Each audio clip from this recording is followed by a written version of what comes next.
Psych Ups with Brian. Here we are. Good morning. Jennifer's already here. Good job. So it's Cinco de Mayo. It is the 5th of May. It's not falling on a nice Friday or Saturday for parties, but it's a Monday. So I always like to talk about Fresh Start Mondays, and we're still near the beginning of the month. Last Friday, I talked about preparation and I talked about being near the beginning of a month and being prepared for summer. And summer's going to be, it's going to be your best summer ever. I can't believe we still have a landline, right? Okay. So, guys, I want you to be focused for this summer and prepared. And it's as much there's some actual mechanics that you need to have prepared. Like one of the things that's very helpful to have prepared is buying packets. Okay, so what does it take to buy a house? It really, when you go out there, it really only takes three pieces of paper. You can be pretty elaborate with this. You can have a whole bunch of stuff in that folder. But if you want to go buy a house, I want you to just prepare 5 packets and say, I'm going to go through all 5 of these this summer. I'm going to go through a lot more than these. I'd like to have you go through all 5 buying packets by the end of June, let's say, or sooner. That means deal meetings. That means you actually going out, filling out paperwork and going on a deal meeting. So what's in a deal packet? There is an actual form for this called a seller's file checklist. Seller file checklist. This is in your what to say and what to do forms paperwork. But the basic 3 pieces of paper is a standard purchase and sales agreement, an authorization to release information, and then I like to give them, if there's a mortgage on the house, you got to get this lender change of address letter. It's not a change of address. It's really a updating contact. It's like a lender updating contact letter. And then the last thing I want you to do is a seller congratulations letter. And that leaves them with something feeling like they sold their house. But these have to be typed. So I want you to have a typed purchase and sales agreement in there. I have revised those so they're all letter size. They're easier to print. So hopefully that makes it easier. So that always psyched me up. When I would prepare buying packets, getting ready, I'd say, wow, now all I got to do is talk to some sellers and I'm going to have some deals. So somehow the mechanics is very important, but the mindset is really important. I always talk about the 2 sides of every business, 2 sides of every task, the mindset and the mechanics of every task, everything you do, every action step has the mechanics of that action step. Like if it's a phone call, what's the mechanics of making your closing calls? Okay, well, I say sitting at your desk or standing near your desk where you can read your scripts, having your script there. And what is the most important script to role play? When I'm going to talk about preparation, having the right mindset, a huge thing to me is that you have the right mindset around that you feel like you're ready to say this script. And what's the most important script? It's the 2.5 page long seller financing closing call script. That's the script I want you to use. That seller financing closing call script is the main script that is the most important script in the entire business. So if you get good at that 2.5 page script going into summer, if you want to get your psychology right, get psyched up for success, read over that 2.5 page long seller financing closing call script a whole bunch of times out loud, role play it with somebody who's an encouraging partner or even just with yourself in the mirror.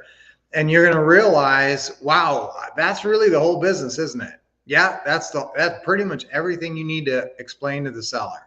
And if you don't understand this business, if you understand that 2.5 pages and you don't have to memorize it again, but if you're solid on it and can role play it, you're going to do real well. You're going to do real well on the phone. And then it's just a matter of getting people. So buying packets, getting good at that seller financing closing call script, those are the 2 biggest pillars of preparation for your summer. Okay, getting the buying packets right. Now, sort of the underlying thing to that is obviously I want you to have an LLC to write your LLC name on your purchase and sales agreements, obviously.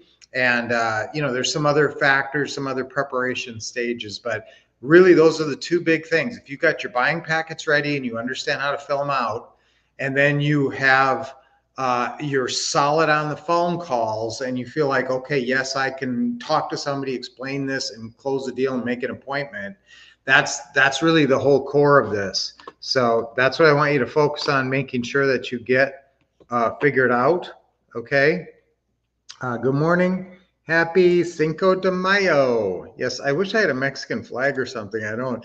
And it's kind of funny with the Cinco de Mayo thing, guys, because Cinco de Mayo was not even a thing until about the 1940s. It's not Mexican Independence Day like a lot of people think. That's actually September 16th. It's really a celebration of a kind of a minor battle in the Franco-Mexican War in 1861, and it's mostly celebrated. It's not even celebrated in Mexico. That's the crazy thing. Cinco de Mayo is not a big thing in Mexico. There's a lot of places that the 5th of May is just a normal day in Mexico, except for in one region. It's kind of a regional holiday because of this battle that was won, and they do reenactments and parades and stuff. But it's kind of funny how it caught on in America through publicity. See, now that's marketing.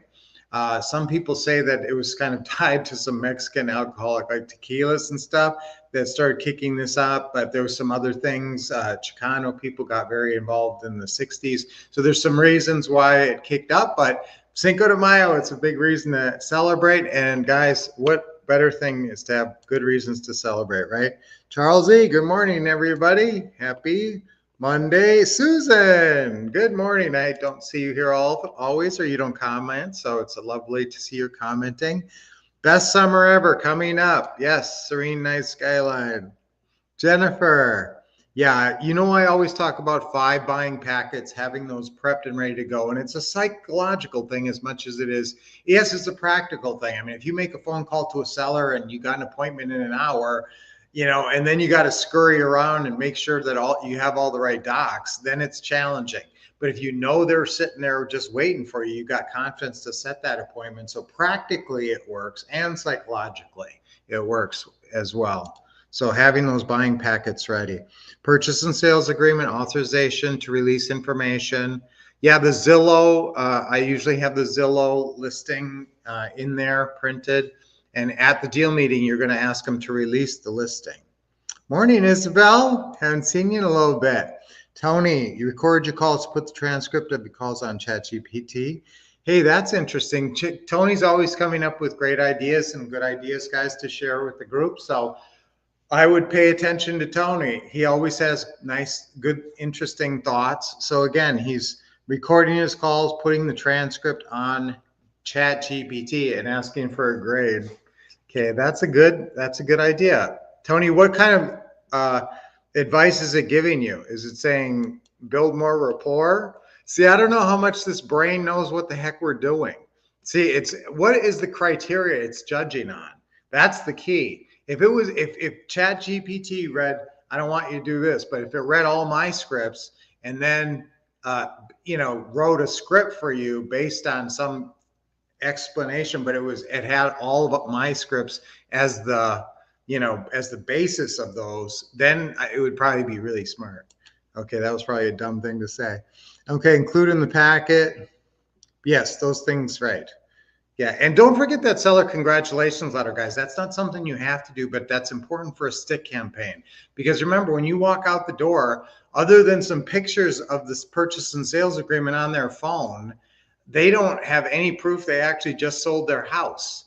Okay, so except they've got your business card, and usually we don't leave paperwork, so they just take pictures of it. So that's the one piece of paper we do leave, and it just says congratulations, you sold your house to, says your company's name there, looks official, looks nice, and then it says all we need is this, and they can tell you're a professional business. You seem like you know what you're doing with that seller congratulations letter, and that's really important. And guess what? You will know what you're doing because of that, and it will help you because you'll read it too, and you'll say, oh, those are the things I still need to collect. This is the still things I still need the seller to do.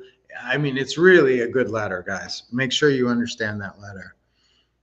Yes. Yes, Isabel. All right, your country. Yes, I love Mexico. We go to Mexico all the time. Lynette just got back from Cancun. Lynette was actually in Cancun for 5 days and had an awesome time and loved it.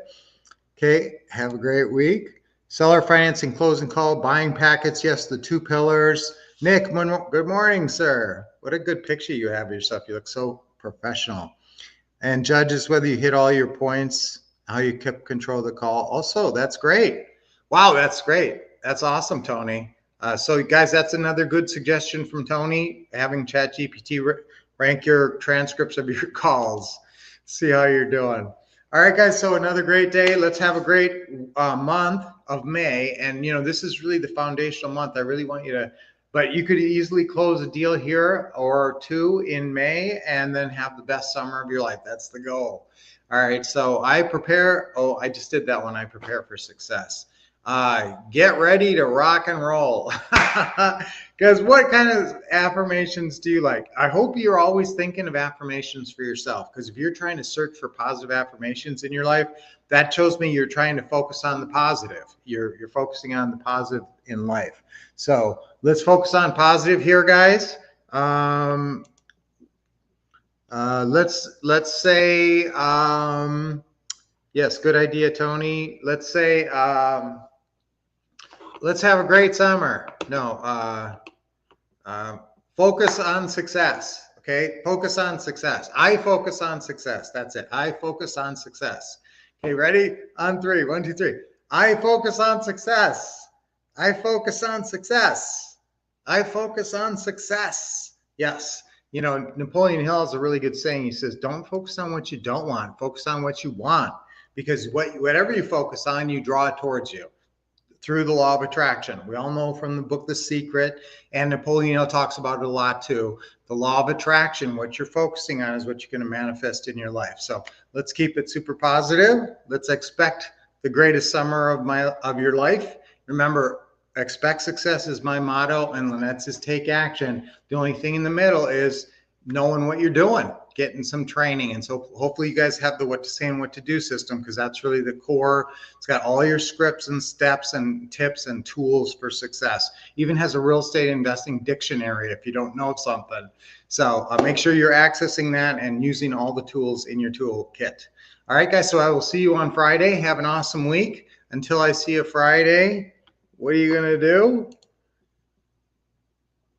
Yes, you guys are going to keep focused on success. You're going to keep expecting success, getting awesome training from the Wolf Couple, and taking action, like Lynette says. Okay, we'll see you Friday. Have a great